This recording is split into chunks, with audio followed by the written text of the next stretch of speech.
What's up, guys? Look, we finally arrived, thank God. Car parts. Got oils, filters, plugs, brake pad sensors, and that's pretty much it, guys. Basic service kit. I don't know why I just whispered. Well, I whispered because my baby cousin is sleeping, but take a look outside, guys. Yep. Some bullshit ass. The nightmare continues, guys. The nightmare continues. Look behind me, guys. Can you hear me? Jesus, look at all those cars. Lean Sahara over here. Guys, basically the builders blocked off my whole parking, so I can't even park my car beside my house. I'm like walking a mile just to get to my car, which is BS. But anyways, let's not start this video on a negative note. It's bleeding fucking roasting in here. Anyways, it's a Monday, guys. Gotta go to work. So, you know, just living the regular peasant life. Working 9 to 5, you know. Fuck it. We good. Okay, guys, so it's been 2 months since me owning the car, and today I just want to do a little 2-month ownership review of this car. Everybody been asking me, how is it? Do I like it? Do I hate it? Do I miss my E46? And today, basically, I'm just going to talk about that. But before, guys, it's time to go to work. So I'll see you in about 8 hours. Peace.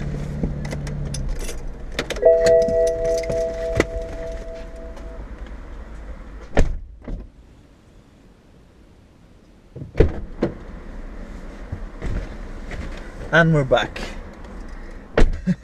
I wish I could edit my hours in real life as well. And yes, I run back to my car. Literally, I clock out and I run, guys. I'm not waiting for anybody. Alright, guys, let's get back on topic.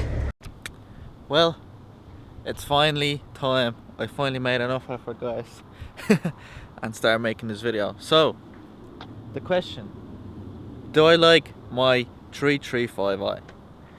Now, if you just want a simple answer, do I like my 335i? Yes. But I think that's the wrong question, guys.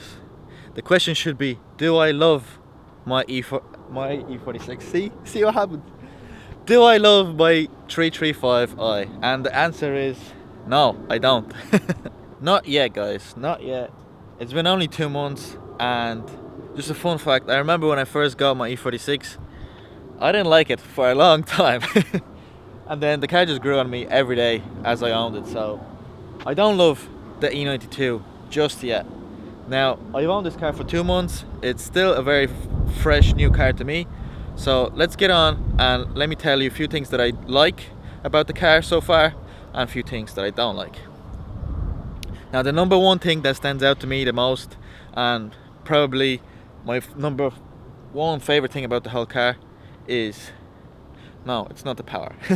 Guys, the handling. The handling on this car is just, whoa, outstanding, guys. I can't compare it. It doesn't even compare to the E46, or matter of fact, to any car I've ever driven. The way this car corners, the way this car handles, the way it makes you feel while you're throwing it around in the corners and the bends, it's just crazy. The way it's balanced, the way the rear comes around whenever you're turning harsh. Or the best thing, this car, I haven't understeered it once. I've pushed this car hard, corners, roundabouts. This car doesn't understeer. It's so balanced. So number one thing I love about this car is just the absolute amazing handling on this car. Now, second, obviously, the power, guys. The power. How can you not love the power on this car? 300 horsepower, standard. 300 pound-feet of torque, standard. Comparing to my E46, guys, this is nothing. It's basically, I have double the power of what I had in my previous E46. So the power to this day, I got a little bit used to it. At the start, to me, every time was like, wow. Now I'm a little bit used to it, but the power still feels amazing. So another thing, guys, are the looks. Now, while the E92 looks might not apply or appeal, should I say, to everybody, you cannot deny the looks on this car, the timeless design of this car. Now, I'm a big E46 fanboy, everybody knows that. And I actually prefer the E46 looks to this, especially the facelift coupe, the one I had. But like, guys, this car is 11 years old. This design, the coupe, came out in late 2006, so actually 12 years old. When you look at this car, you can't tell it's that old, the design of it. The line's so smooth, and it's still, park it beside any other car, it still looks modern till this day. Now, guys, let's get into the final thing, the bad, the ugly. Why I still haven't fallen in love with this car is just the feeling of it. Now, what I mean by feeling, the way I can't really explain it. For all you car enthusiasts that have feelings for your own cars will understand what I'm trying to say.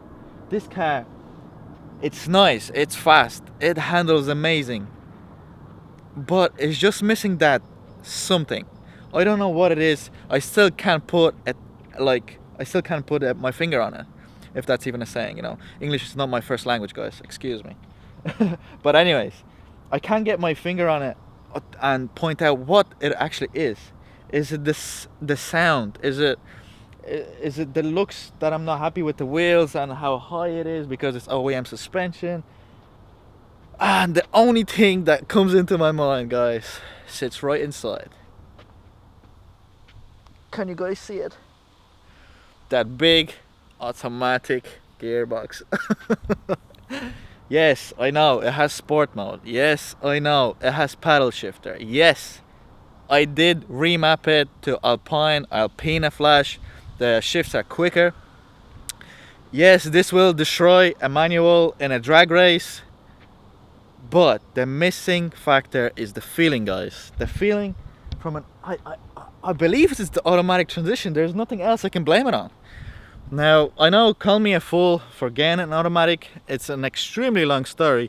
And if you live in Ireland or in the UK, you already know how it's impossible to get a manual that's been well maintained, has some service history, and it's not beaten to hell with the nice spec on it, obviously. So when I went to England, I drove one manual, and yeah, it was amazing. But that was me coming out of a manual only experience. Like, I've never drove an automatic before, and when I did drive the automatic, I was like, wow, this is pretty quick, it's so smooth, it's just fast. And then I drove this one is the last one I seen, and this, it was so smooth. I was like, wow, automatic is not that bad. I brought it back home, I drove it for a week or two. Yeah, it's good. But then, I don't know, guys, the feeling, this little something, the connection between you and the car. Only few of you will understand. Maybe a few of you will listening to me thinking I'm an absolute idiot.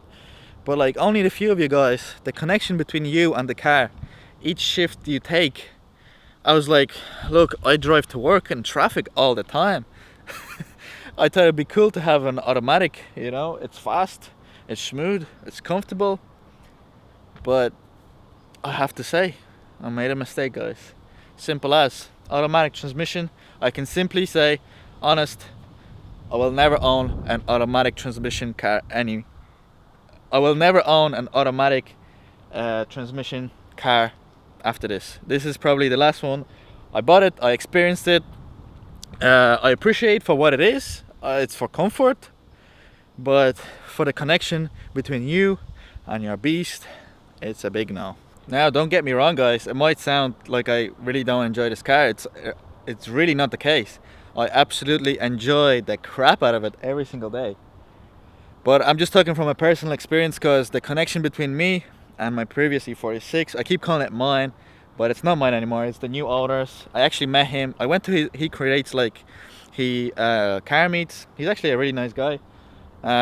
He takes really good care of it. But I'm off topic. I had this really good bond with my E46, and and with my EM1 as well. Like the EM1, I fell in love with the EM1 before I even drove it, and that's the car I still have till this day. The E46 was amazing. Like the connection between me and the car. With this, yes, I know it's very early to tell. It's been 2 months, guys. You know, at the start I didn't like my E46 either, but as of now, I really enjoy this car. It's a beast. It's really fun to drive.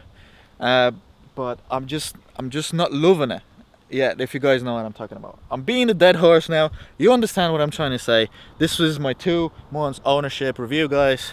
Car is an amazing experience. I would recommend to anybody who's in a market to buy a 335 and you're hesitating, it really don't. This car is one hell of a car, guys. It's amazing. Now that's it, guys. That wraps up the video. I know I've been talking a while, but every time I start talking about cars, I just get carried away. But anyway, guys, let me know in your comments down below your experience with your cars. Let me know if you understand what I'm trying to say by the feel of the car. That's it. I'm happy. I'll start doing that more. I'll bring my camera actually with me to work. That way I'll make a video before I actually go home. That'll have more content. But that's been it, guys. Any question you have to me, let me know in the comments down below. Service DIY videos will be coming soon, so as soon as those builders clean up their mess. But that's about it, guys. Thank you all so much for watching. As always, let me know your opinions in the comments down below, and I'll see you in the next video. Peace and love. See you later.